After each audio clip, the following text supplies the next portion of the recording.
Hello ইয়াস, বাংলাদেশের যে আমরা কিছু কথা বলে থাকি বাংলাদেশের সোনালী আঁশ পাট নিয়ে।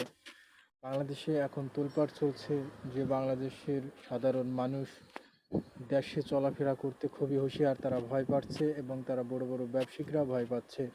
তারা দোকানপাট খুললেই কি জানে আসি যে চাঁদাবাদরা, তারা সন্ত্রাসীরা আটক করবে কি, তারা সেভাবেও কোটি কোটি টাকার যারা বিজনেস করে বড় বড় ব্যবসায়িকরা তারা বিজনেস করতে পারছে না।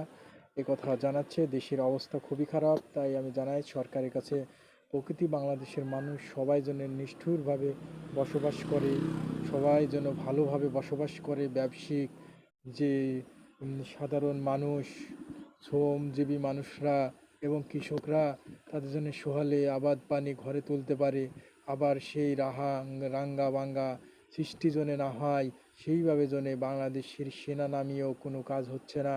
তারা সেনা নামিয়েছে, বাংলাদেশে নামিয়েও বাংলাদেশের অবস্থা দিনে দুপুরে মানুষকে হত্যা করছে নির্বলভাবে। মানুষ যতই পাপি পাপি হোক না কেন, মানুষ তার শাস্তি আছে। সরকার তার পুলিশ আর্মি বিডিআর তারা কি সরকার রেখেছে বেতন দিয়ে, তারা শাস্তি দেবে। যদিও তারা অন্যায় করে তারা শাস্তি দেবে। আসলে মানুষ এতই যে নিঠুর হতে পারে, মানুষকে কুবি কুবি হত্যা করা মানুষের, এটা কি দেখা যায় মানুষের চোখে? এটা পশুদের কারবার।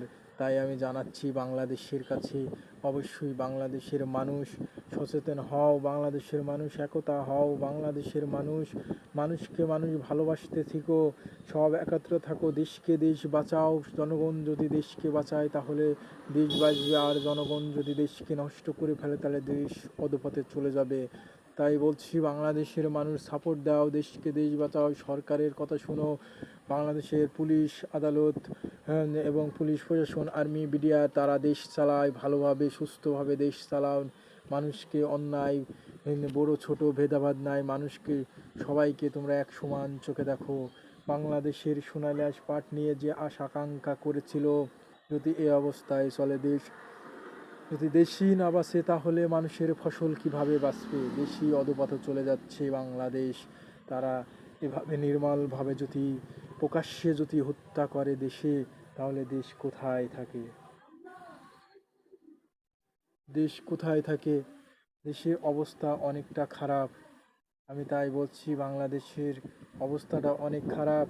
দেশ দেশান্তর মানুষ অবস্থায়, আসলে বাংলাদেশের মানুষের কি অবস্থায় দাঁড়িয়ে আছে জানি না।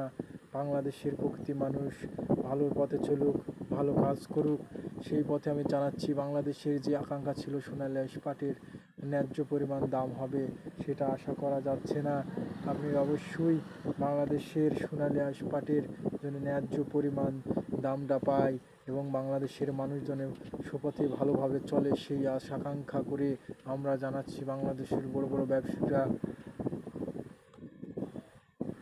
সচেতন হও, সব পথে ভালোর পথে চলো, ভালো কাজ করো, তাহলে ভালো পথে চলতে পারবা। বাংলাদেশের অবস্থা ভালো হবে। বাংলাদেশের সোনালী আঁশ পাটের বড় বড় ব্যবসায়িক ভাইরা, তোমরা ভালোভাবে চললে অনেক